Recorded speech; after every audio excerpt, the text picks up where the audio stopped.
Okay, a lot going on today. All right, couple of toppers to kick us off. On the president calling what's going on in Ukraine genocide, what changed? What did the president see? What did he hear in the days between saying these were simply war crimes and this genocide? Well, he called it a genocide yesterday, not once but twice actually, because as he said yesterday, it's becoming clearer and clearer each day that it is Putin's aim to wipe out the idea of being Ukrainian, that we're seeing greater brutality increase day by day. And some of that, I will note, is because we're gaining greater access to areas. We have more intelligence on what's happening in areas.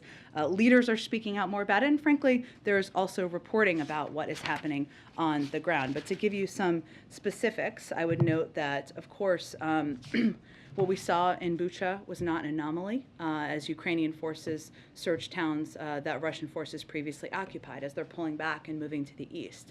The mayor and the city council of Mariupol are reporting high numbers of civilian casualties. The train station attack just over the weekend killed more than 50 civilians. The UN has recently recorded 4,450 civilian casualties, all just since February 24th, and the real number, we believe, is likely much higher.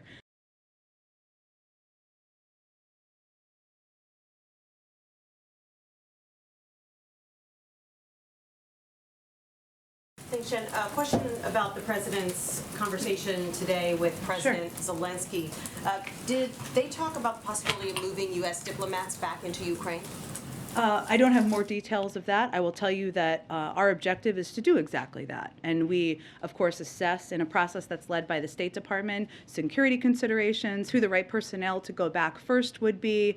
And that certainly is something the president would like to see. But I'm not aware of him providing an update on that today. Also, President Zelensky tweeted that he and the President Biden agreed to, quote, enhanced sanctions. What does that mean?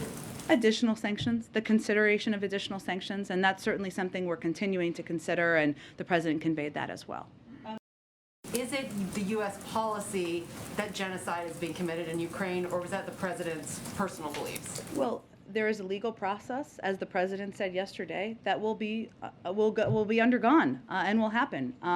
And he wasn't getting ahead of that. He was speaking to what he feels we see on the ground. But regardless of what you call it, what our objective now is evidenced by the enormous package of military assistance we put out today, is continue to help and assist the Ukrainians in this war, and one where we see atrocities happening every single day.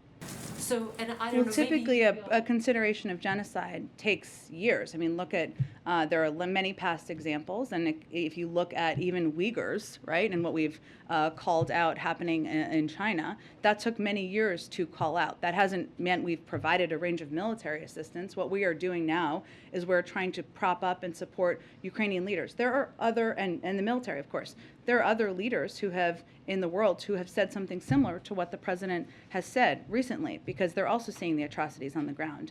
I don't know that it's changed policy or confused anyone. I think they're speaking all from what they are seeing with their own eyes as we look at the visuals of what's happening on the ground. Go ahead. Thank you, Jen.